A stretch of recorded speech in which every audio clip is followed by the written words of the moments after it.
ganda ng bati ko. Hi! Nagluluto ko ngayon ng adobo. Is your favorite adobo? Opo. This is my son's favorite adobo. Pero gusto niya. Kasi gusto niya, medyo ayaw niya na masyadong masabaw. Ayan. Nilagyan ko siya ng quail egg kasi gusto ko may itlog.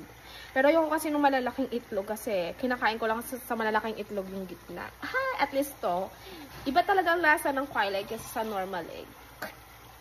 Ayan, nagluluto ko ngayon.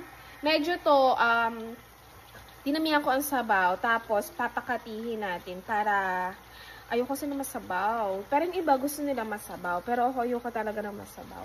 Kasi natitira lang yung sabaw, wala na, diba? Pero masarap pa rin yung pagka-sticky, ganyan. Pero gusto ko na ito maanghang, kaya magse-set aside ako, lalagyan ko na lang ng chili flakes on top. Wow, mapa-chili flakes.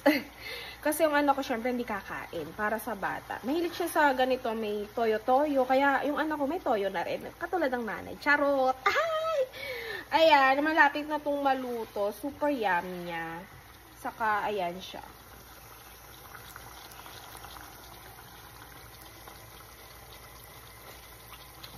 Sakto lang yung alat niya. Kasi pag nalagyan siya sa kanin, mamaya, hindi na siya maalat. Kaya yan. Gusto niya, ayaw niya na matigas yung pagkakarne. Gusto niya talaga malambot. Yung natatanggal na yung kanyang laman sa buto. Ayan yun ang mga gusto ng anak ko eh. Minsan lang ako mag-adobo guys kasi lagi na lang kami may toyo. Saka medyo nauumay kasi ako sa nauumay. Tagalog na Tagalog, no? Nagsasawa na ako sa puro may toyo. Kaya ngayon lang ulit ako nag-adobo. Usually, ang gusto kong adobo, yung luto ng kapatid ko. Wala naman kasi siya dito. Gusto ko kasi yung medyo maanghang. Then, gusto ko din sa adobo, yung chicken feet na adobo. Yung tipong wala na talaga siyang sabaw. Tapos medyo malagkit. Ayan, yun ang masarap. Tapos natatanggal na yung laman niya sa buto, yung chicken feet. Oh, so yummy. Mapapakamay ka na, mapapa-alrice ka pa. Ayan. Oh, adobo is ay toyo. Ayan.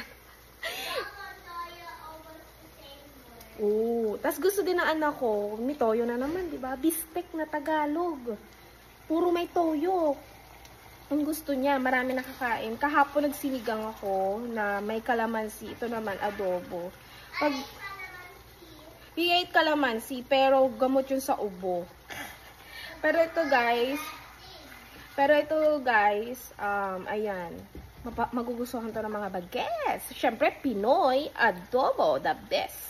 Kaya naman guys, ayan, ready na ang ating lunch.